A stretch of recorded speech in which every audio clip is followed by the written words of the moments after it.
Baik, Assalamualaikum warahmatullahi wabarakatuh.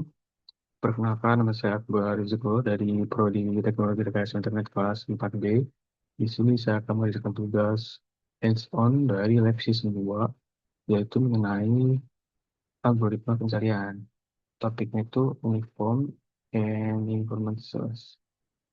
Jadi di sini kita masukin ke video penjelasannya. Nah, yang pertama itu ada menunjukkan hasil eksekusi dari ketiga algoritma beserta penjelasan algoritmanya. Tambahkan ilustrasi jika diperlukan.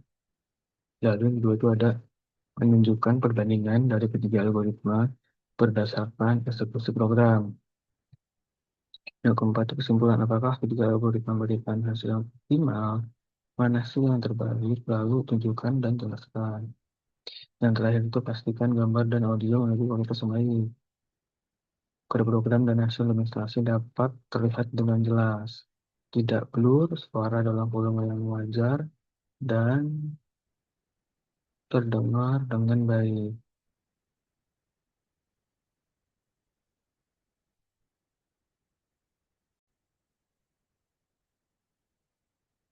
Oke, di sini kita masuk di visual code-nya. Di sini saya sudah menggunakan kode yang ada di lab 2-nya ya. Di sini ada beberapa algoritma yang ditambahkan. Yang pertama itu ada BFS, kodenya itu akan seperti ini.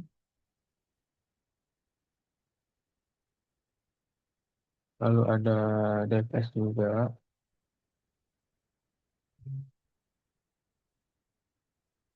Manhattan, dan ini Manhattan Star, ini Astar Manhattan.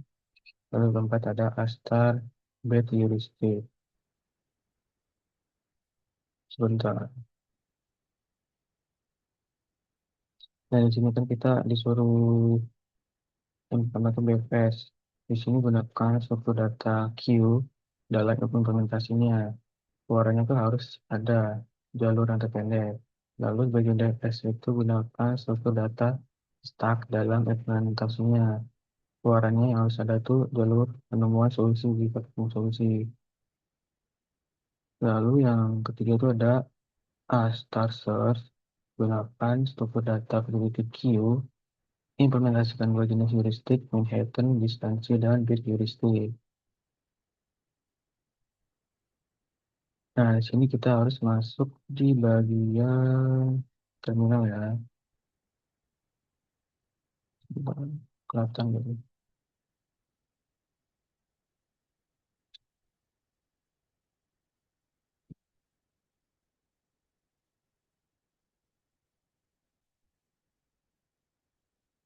Nah, di sini kan ada sebuah labirin yang dimana itu ada terlihat pagar itu sebagai tembok penghalang, yaitu di habis itu si S ini sebagai star atau titik awal lah, dan huruf B itu sebagai tujuan akhirnya, tujuan akhirnya atau goalsnya, dan si bintang-bintang ini merupakan langkah-langkahnya dari si algoritmanya menuju ke tujuannya, yaitu goalnya ya.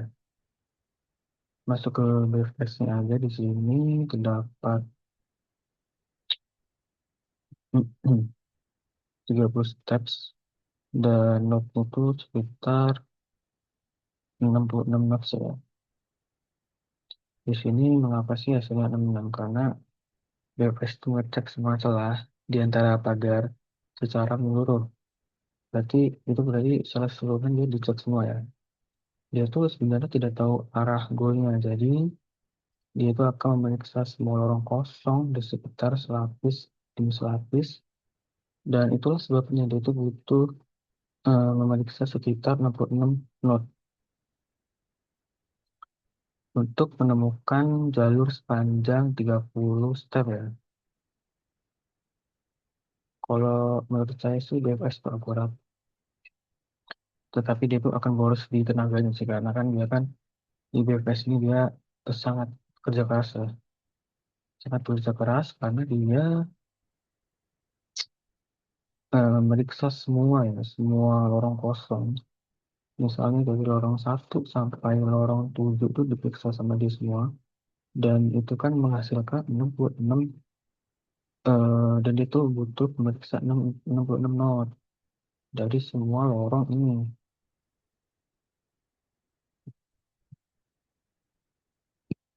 Lanjut ke DFS.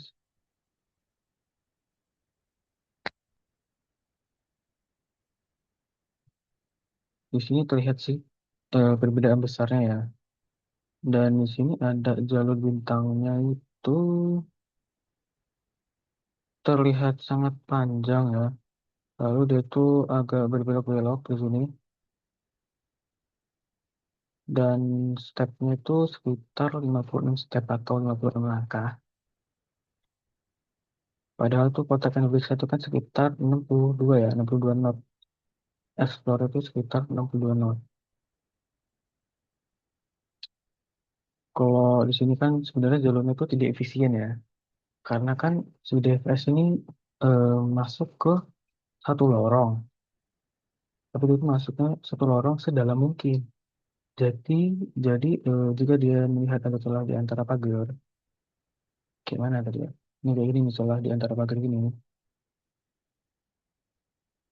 Itu akan terus menelusurinya meskipun arahnya itu jauh dari si huruf G-nya ini. Kayak begini nih.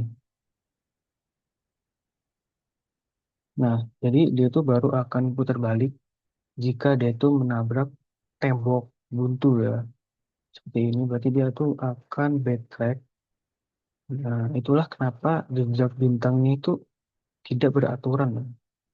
Ada yang di sini ada bintangnya, di sini bintang satu, dua, dan jarak itu jauh banget ya. Dan di sini bintangnya jejer gini, tapi di sini kayak masih kosong di sini. Dan yang anehnya di sini bintang semua, dan belakangnya itu tembok-tembok semua.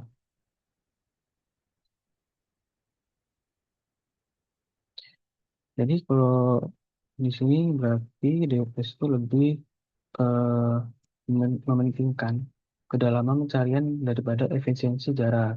Nanti dia itu cuma memperdalam pencariannya doang, tapi dia tidak efisien ketika apa ya, namanya, ketika mengatur jaraknya. Lalu masuk ke Star Manhattan ya.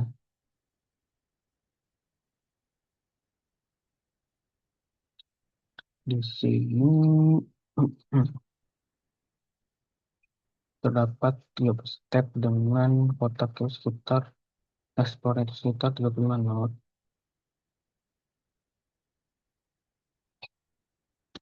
Jadi kita bisa lihat bahwa si algoritma Astar ini hasilnya itu sangat impresif. Yang artinya tuh dia tuh eh, menemukan jalur yang terpendek yang sama dengan BFS yaitu sekitar 30 step atau 30 langkah. Seperti si BFS ini.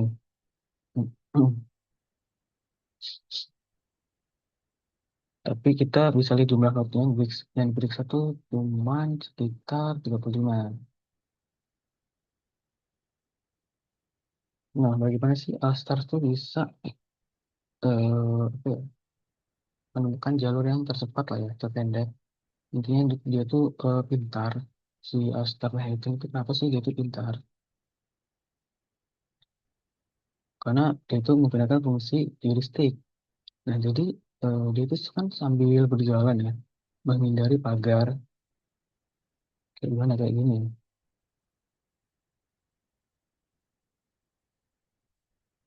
Dia akan menghindari pagar dan Astar tuh terus menghitung estimasi jarak ke titik golnya. Dia akan terus menghitung estimasi dari jarak ke golnya. Lalu dia itu akan tahu kalau huruf G itu ada di arah kanan atas. Jadi dia akan memprioritaskan pemberian tanda bintang ke arah tersebut. Dia itu tidak akan membuang-buang waktu atau mengecek lorong pagar yang arahnya salah. Nah, ini tuh membuat si Astar tuh sangat efisien dan akurat. Berarti di Manhattan, Manhattan gitu. Nah, Star Manhattan ini dia itu sangat efisien dan akurat dan apa lagi ya, tidak membuang waktu lah untuk ngecek lorong pagar yang arahnya tuh salah. Dan dia itu DPS itu sangat cepat karena dia menemukan jalur yang terpendek. Jadi lebih akuratan yang Astar ya daripada BFS. Karena kalau BFS itu kan dia memeriksa semua lorongnya. Misalkan di sini kan lorongnya ada 66, ya lorongnya ada 1 sampai 7.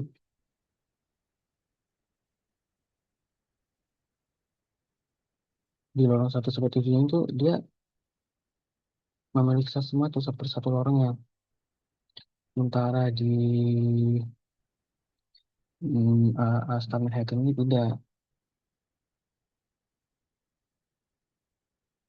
Dia tuh hasilnya tuh sangat impresif intinya. Dan bisa menemukan jalur terpendek. Yang artinya dia lebih efisien dan akurat.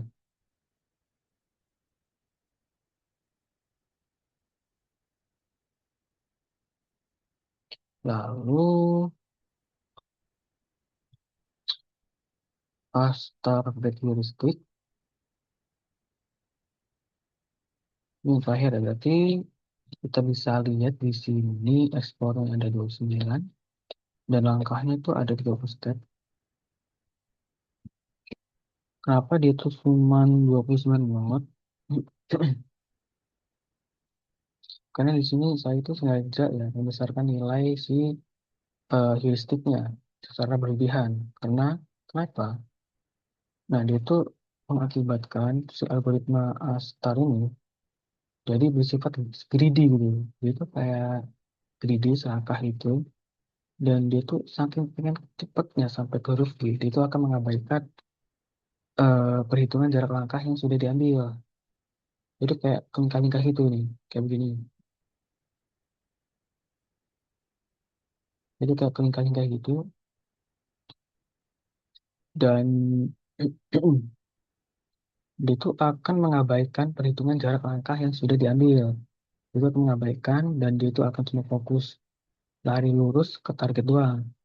Contohnya tuh seperti ini ya, dari startnya dia lari lurus saja sampai ke golnya.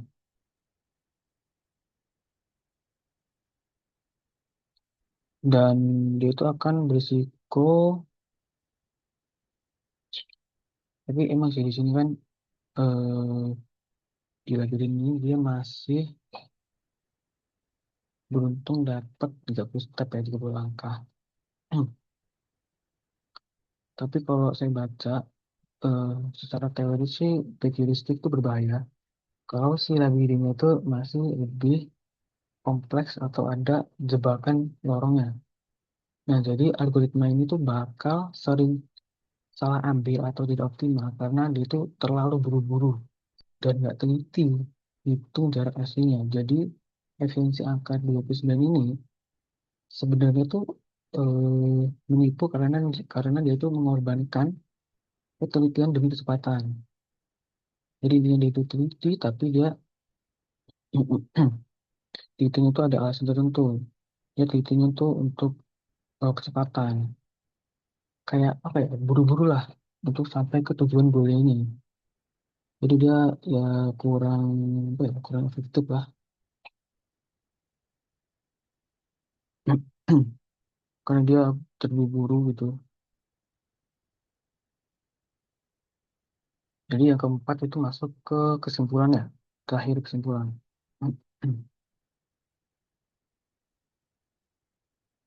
Enggak, sebentar.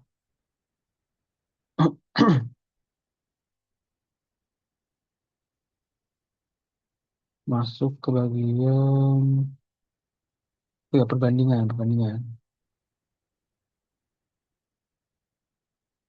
Berarti di sini setelah kita jelaskan di 4, 1, 2, 3, 4 algoritma ini, yang pertama kita bisa lihat bahwa apa ya? IBFS dan Astar itu adalah yang terbaik kalau menurut saya. Karena dia itu memberikan jalur yang paling pendek, sekitar 30 langkah. Dan DFS itu gagal karena tuh jalurnya terlalu panjang, sekitar 56 langkah. Lalu yang kedua tuh, Astar tuh jauh lebih unggul karena dia tuh hanya memeriksa 35 titik saja. Sedangkan DFS itu harus memeriksa sekitar 66 titik untuk hasil yang sama. Nah, yang terakhir itu kan bisa lihat ya, yang terakhir itu ada back heuristic. Di situ kan meskipun jumlah, mana tadi ya? Ini ya. Meskipun jumlah ekspektasinya sangat sedikit, sekitar 29 knot, nah namun dia tuh tidak menjamin jalur terpendek gitu. Dia tuh nggak jamin jalur terpendek pada peta ini, karena dia itu bersifat terlalu serakah ya kayaknya. Terlalu greedy lah, terlalu serakah. Karena dia ingin buru-buru. Dia teliti tapi buru-buru gitu. Jadi dia tidak efektif untuk dipilih. Tidak menjamin lah untuk jalur yang terpendek. Oke, yang terakhir itu lanjut ke kesimpulan.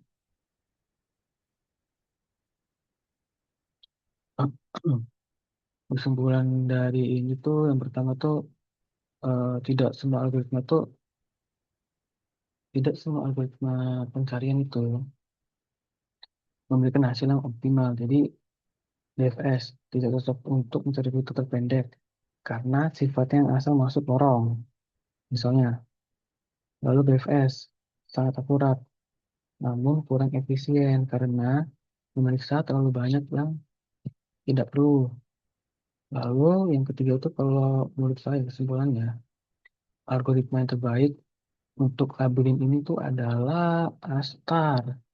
Karena dia itu berhasil menggabungkan ketepatan hasil dari si Astar ini optimal dengan kecepatan prosesnya berkat bantuan si fungsi heuristik ini. Jadi dia itu lebih efisien dan lebih apa namanya, lebih terbaik lah untuk eh, labirin ini. Oke, itu saja dari saya. Bila ada salah saya minta maaf. Saya akhiri. Wassalamualaikum warahmatullahi wabarakatuh.